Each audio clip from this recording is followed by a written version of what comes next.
This story is titled, I Was Buying My Fiancée Her Dream House. Then she demanded I add her brother to the deed. Turns out he's actually her ex and first love, and that she's been lying for years.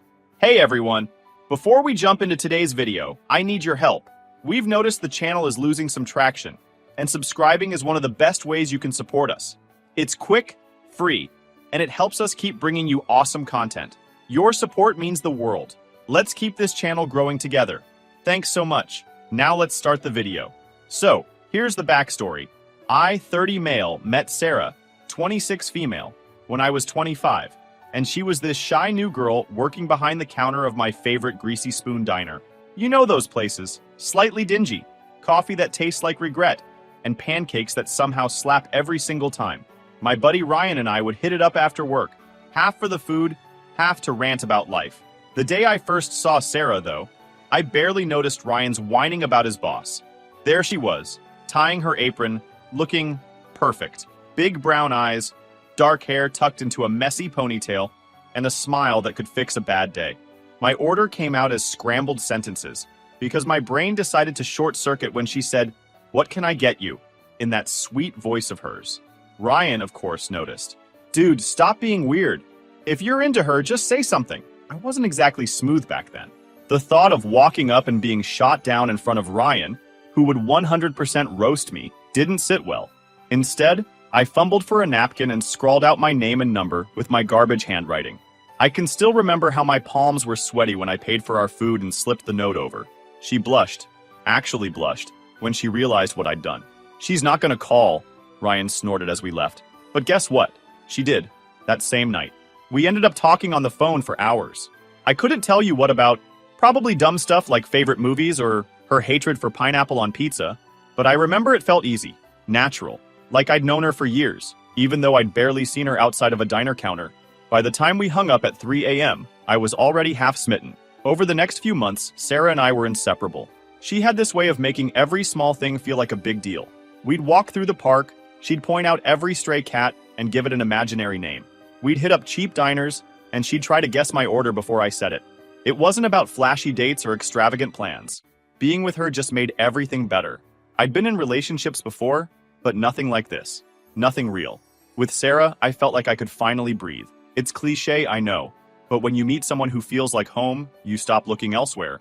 Looking back, there were cracks in the perfect picture even then. Subtle, but there. Sarah didn't talk much about her family except to say she didn't have one. She was raised in the foster system, bouncing from home to home until she aged out. It made sense why she was guarded at first, and honestly, my heart broke for her. I grew up with 2 loving parents, an older sister, and a dog that still gets Christmas presents. Stability was my normal, but for Sarah, it was a foreign concept. The one thing she did talk about was her brother, Mark. She said Mark wasn't her biological brother, but someone she'd met in foster care. They'd been close since childhood, and he was her only family. I didn't question it too hard. I mean, if you grew up without parents or siblings, clinging to someone who understood you makes sense, right? She would tell me stories about how Mark always looked out for her when no one else did, standing up to bullies, sneaking her snacks in group homes, comforting her when she had no one else. At first, I admired it. I thought it was sweet. How could you not root for someone who fought through hell and still had someone to lean on? But slowly, her brotherly bond with Mark started to feel off. I didn't want to admit it at first, but the dude's presence was everywhere. Sarah talked about him nonstop. He'd call her every night, no matter what we were doing, and she'd always pick up. Dinner dates, movies, random evenings cuddled on the couch. If Mark called, our time was put on pause. One night, after months of dating, I asked her point blank, "Why does he call you so much?" She tilted her head and looked at me like I'd grown a second nose. "Because we're close, duh. He's my brother. You wouldn't get it." Okay, fine. Maybe I wouldn't get it because my older sister and I weren't calling each other 24/7, but whatever. I wasn't about to ruin a good thing over something minor. Relationships are about trust, right? I trusted Sarah. Things started to feel more questionable when I FaceTimed her late one night. It was just supposed to be a quick good night call since she'd been working late shifts at the diner. Instead, the camera panned to Mark, shirtless, sprawled right next to her in her bed. "What the hell is Mark doing there?" I asked, feeling my stomach drop. Sarah rolled her eyes like I was the crazy one. "Relax. He's going through a bad breakup and didn't want to sleep alone. My bed's bigger than the couch, so I let him crash here. It's not a big deal." "You're telling me your brother, Not your real brother, mind you, is just sharing your bed, and that's normal to you? She scoffed. God, you sound jealous. It's Mark. He's family. You'd understand if you were close to your sister. I let it go, but it didn't sit right with me. Things got more serious when Sarah's lease was ending. She didn't have much money because she was between jobs. One night over takeout, she brought it up. I was thinking, maybe I could move in with you? I hesitated. Not because I didn't want her there, I did, but because moving in meant bigger commitments. Financial ones, especially. But she hit me with those big brown eyes and said, I'd feel safer with you, you know? I don't have anywhere else to go. Boom. Done. The girl had me wrapped around her finger. Sarah moved in a week later. I covered everything. Rent, utilities, groceries. She said she'd contribute when she got a better job. But of course, that never happened. I didn't mind at first because I loved her. I wanted to take care of her. But the constant calls from Mark? The way she'd drop everything to see him? The weird closeness I couldn't put my finger on? It was like an itch I couldn't scratch. I should have known that my dream girl was hiding something massive. When Sarah moved in with me, I was honestly thrilled at first. I mean, I'd spent years in that house alone. It felt like the natural next step for us. She'd finally have stability, and we'd get to spend more time together. I had a 6-figure income, a nice house with plenty of room, and I figured, why not? I didn't want to be the guy who nickels and dimes his girlfriend when I knew her financial situation was crap. So I told her not to worry about rent or bills. I'd handle it. That was mistake number 1.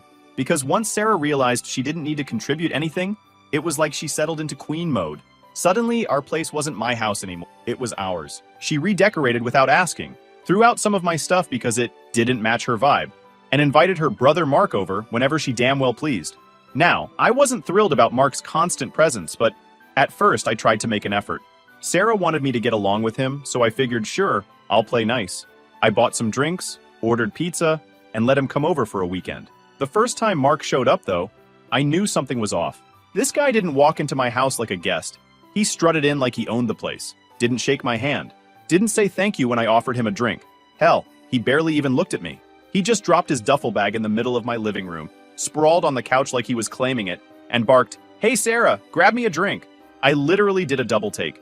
Sarah, instead of calling him out for being a rude ass, smiled and said, "Sure, Marky." Marky?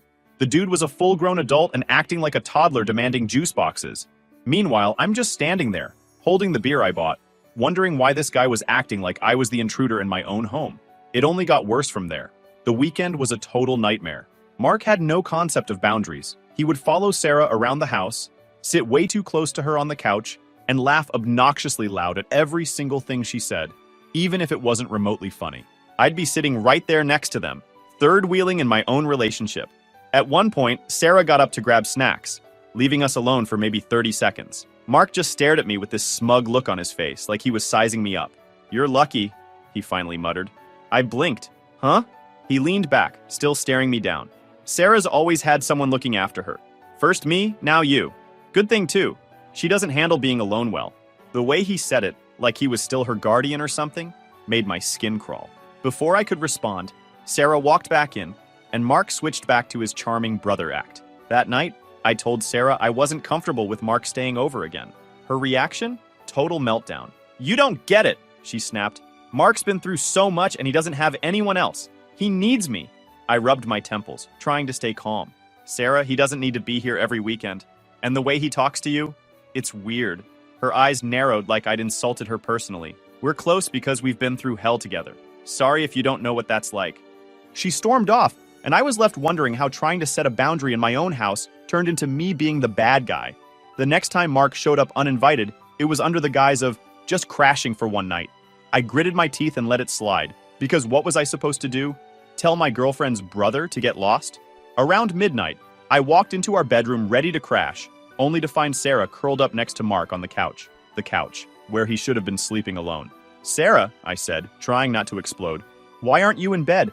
She looked up like I was crazy. "Mark's not feeling great, so I'm keeping him company." I stared at her. Why does keeping him company mean sharing a couch? He's a grown man, not a kid afraid of the dark. She rolled her eyes. "You're making this into something it's not. Go to bed. I'll come up in a bit." Well, she didn't. I spent that whole night tossing and turning, trying to ignore the anger boiling in my chest. The next morning, when I brought it up again, she pulled the classic Sarah defense. "You're just jealous, aren't you? He's my brother. Stop being insecure." She said it with so much confidence that I started questioning myself. Was I overreacting? Was I the jealous boyfriend who didn't get their special bond? Number, I wasn't. I knew something wasn't right, but every time I brought it up, she flipped it on me. Gaslighting at its finest. If Mark wasn't physically in our house, he was calling Sarah constantly. We'd be in the middle of a movie, and her phone would ring. She'd glance at it, mutter, "It's just Mark," and pick up. For 30 minutes, sometimes longer. It didn't matter what we were doing. Cooking dinner, hanging out with friends, even in bed. If Mark called, everything stopped for him. One night, I finally snapped. "Why does he call you so much? It's like he's attached to your hip." Sarah sighed dramatically, like I was exhausting her. "He's going through a rough time. I'm the only one he has." "Sarah, I'm supposed to be the only one you have." She glared at me. "I can't believe you're making me choose between you and my brother." I wasn't making her choose anything. I was just trying to figure out why her not really brother had VIP access to every part of her life, including mine. By this point, my patience was wearing thin. I told myself I needed to trust her, to let it go. But deep down, I felt like I was being played for a fool. After 2 years of living with Sarah, I was on the edge. Between Mark's constant intrusions and Sarah's refusal to see any issue with it, I started keeping a mental list of all the weird crap I'd let slide. If you looked up doormat in the dictionary, there'd probably be a picture of me, but no more. I'd had enough. Around this time, my finances were in a really good place. I'd worked my ass off to get to where I was. Long hours, late nights, and sacrifices Sarah didn't have to make because I covered everything. My house was fully paid off, and I had enough saved to buy us a new place, our dream house. I thought this would be the perfect fresh start. I'll admit it, part of me hoped that moving into a new place would magically fix everything. No more Mark showing up uninvited, no more awkward tension, and no more late-night calls that ended with Sarah whispering in the hallway like she was keeping state secrets. So, I made the call. I reached out to a realtor, looked over my finances, and started browsing listings. I found a gorgeous property about an hour outside the city. Big backyard, huge kitchen, and even an office space for Sarah since she'd started working from home. When I told her the news, she practically jumped into my arms. "You're the best fiancé in the world," she said, hugging me tight. "I can't wait to start the next chapter with you." For the first time in months, I let myself believe we could fix this. I was stupidly optimistic. Like an idiot, I let my guard down. After weeks of house hunting, Sarah and I finally found the one. This place was perfect. White picket fence, a massive backyard for BBQs, and a kitchen that made me want to pretend I could cook. I was ready to sign the papers that week. Then Sarah hit me with the demand. "Hey," she started sweetly, curling up next to me on the couch. That fake sweetness usually meant she was about to ask for something ridiculous. "When you put the house deed together, I was thinking, you should add Mark's name too." I actually laughed, thinking I'd misheard her. "What?" She blinked innocently. "Mark's name. On the house deed now? I'm no pushover anymore." I looked her dead in the eye and said, "Sarah, are you high?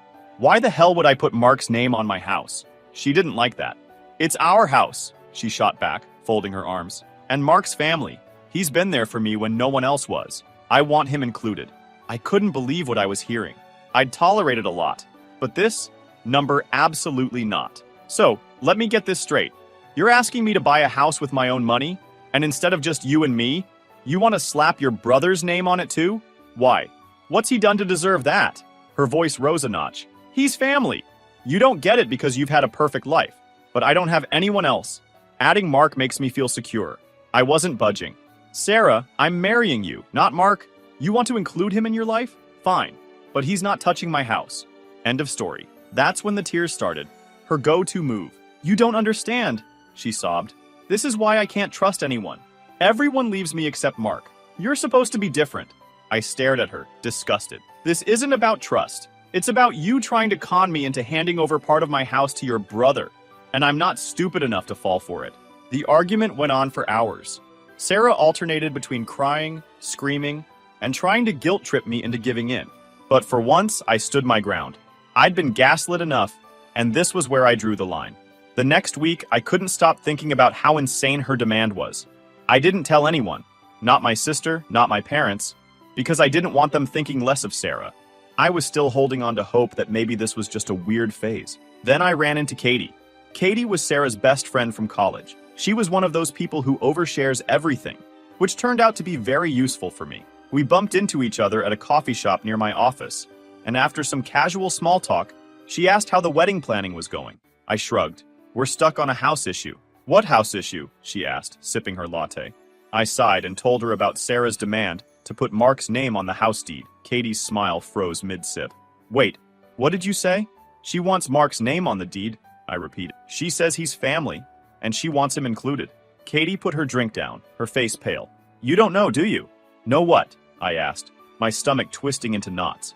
Katie hesitated like she didn't want to be the one to tell me, but finally, she said it. Mark isn't her brother. He's her ex-boyfriend. I froze. What? Yeah. They dated for years when they were in foster care. After they broke up, they started telling people they were siblings to avoid judgment. I thought you knew.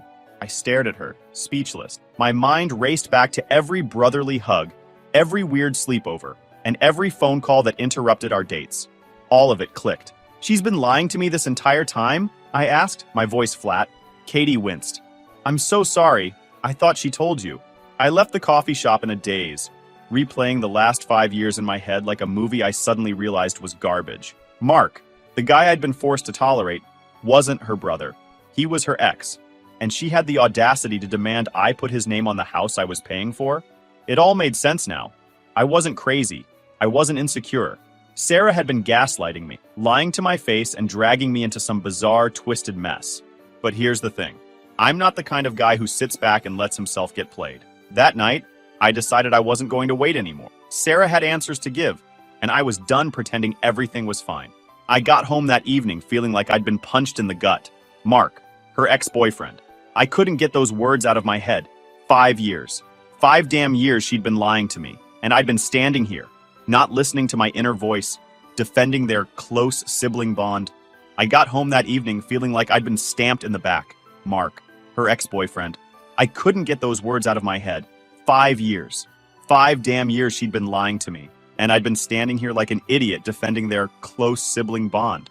I walked through the door, and there she was, lounging on my couch with her feet up like she didn't have a care in the world. Hey, babe, she said, flipping through Netflix like she hadn't spent the last few years gaslighting me. I dropped my keys on the counter a little harder than I needed to. We need to talk. Sarah glanced over, still annoyingly calm. About what? I took a deep breath. I wasn't going to let her twist this on me. Not this time. About you and Mark. Her hand froze midair with the remote. Her face went from relaxed to defensive in half a second flat. What about him? I stared her down. Don't play dumb. I ran into Katie today. She told me the truth. He's not your brother, is he? The color drained from her face so fast I thought she might pass out.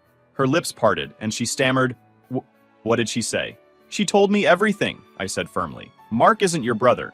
He's your ex-boyfriend. The guy you used to date. The guy you've been sneaking around with, lying to me about, and bringing into my house like I'm some kind of idiot. Her face crumpled, but she tried to salvage the situation. It's not what you think. Oh, really? I snapped, folding my arms. Because what I think is that you've been cheating on me, lying to my face, and letting your ex-boyfriend sleep next to you while you gaslit me into thinking I was crazy for questioning it. Sarah jumped off the couch, her eyes wild with panic. I didn't cheat. Mark and I, he's like family now. We haven't been like that in years. I laughed bitterly. Family? You mean the guy you used to date? You think calling him your brother magically makes it less disgusting? It's not disgusting, she yelled, tears starting to form. We were just kids. After we broke up, we realized we were better as family. That's all it is. You're blowing this out of proportion. I wasn't buying it for a second. My gut was telling me there was more. So you're telling me, I said, stepping closer, that you've never done anything with him recently?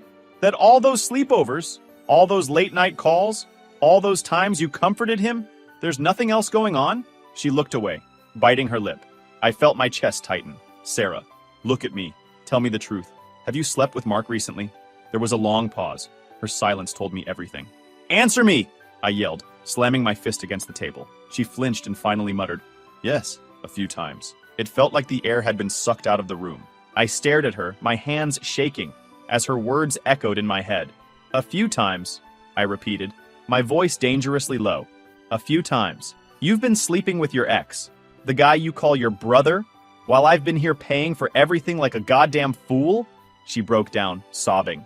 It didn't mean anything, I swear. It just happened. I was confused, and Mark, he's always been there for me. I didn't mean for it to happen. I laughed, but there was no humor in it. Oh, it just happened? You didn't mean for it? That's your excuse? You've been lying to me for years, cheating on me, and now you want me to believe it doesn't mean anything? I still love you, she cried, clutching at me like I was the lifeline she was about to lose. It was a mistake, I swear. I shoved her hands away. Don't touch me. The anger boiling in my chest was white hot. I had spent years supporting this woman, paying for her rent, her groceries, her damn existence. And all the while she had been sneaking around with Mark. You know what, Sarah? I said, my voice ice cold. You're pathetic. You had everything I gave you, and you threw it away for some loser who pretends to be your brother. She sobbed harder, collapsing onto the couch like some dramatic movie scene. You can't leave me. I don't have anyone else. I stared at her, disgusted. That's not my problem anymore. I didn't stop there. I had one more thing to settle. Give me back the engagement ring. Her head shot up. What? No!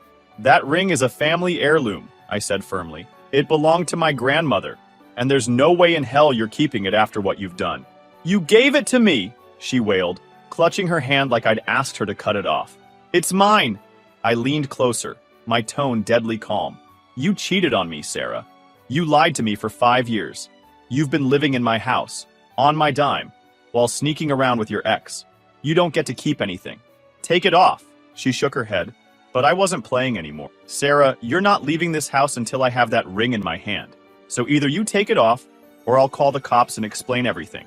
Your choice. That did it. Sobbing and shaking, she pulled the ring off and slammed it onto the coffee table. You're heartless, she screamed. I pocketed the ring without another word. You have 1 hour to pack your stuff and call a ride. She cried, begged, and tried every manipulation trick she had left. But I didn't care. I was done. When her Uber finally pulled up, she called Mark to come get her first. I heard her begging over the phone, but apparently Mark wanted nothing to do with her drama. Shocker. By the time she dragged her bags to the front door, she looked like a wreck. I'll wait for you, she sniffled, trying one last time. I know you'll come back. I didn't even look at her. Don't hold your breath. I shut the door in her face, locked the deadbolt, and sat down in silence. For the first time in years, I wasn't drowning in her lies. I wasn't being used or played. Update. Turns out my fiancé's brother was her ex. I kicked her out, and karma did the rest. Hey Reddit. I wasn't planning on posting an update, but a lot has happened since I kicked Sarah out, and I figured you all deserve to hear the end of this story. Karma's undefeated, and I didn't have to lift a single damn finger to get revenge. It came to me gift-wrapped, and I just sat back and enjoyed the show. I went full no contact with Sarah the night I threw her out, blocked her number, blocked her on social media, and changed my locks. I figured she'd slink back to Mark, and they'd live happily ever after in their weird little lie-fueled relationship. Whatever. Not my circus, not my monkeys, but karma? Oh, it had other plans. About a month later, I ran into Katie, Sarah's former best friend, at the same coffee shop where I'd first learned the truth. Now, Katie's the kind of person who knows everything about everyone, and she couldn't wait to spill the tea. Apparently, Sarah's life had completely imploded since I kicked her out. First, she tried to move in with Mark. After all, he was her rock, her family, her everything, right? Well, turns out Mark wasn't sticking around for Sarah. He was sticking around for her money. You see, while I was covering all of Sarah's living expenses, she'd managed to save up a little cash from her old diner job. And guess what? She'd been funneling it straight to Mark. Groceries, rent when he was short, a brand new phone after his broke. You name it, Sarah paid for it. She was basically Mark's sugar mama. The second I cut her off and she had no place to live, her savings disappeared fast. That's when she turned to Mark, probably thinking he'd let her stay with him. Except Mark, being the piece of work he is, flat out ghosted her, stopped answering her calls, blocked her on socials, and left her stranded.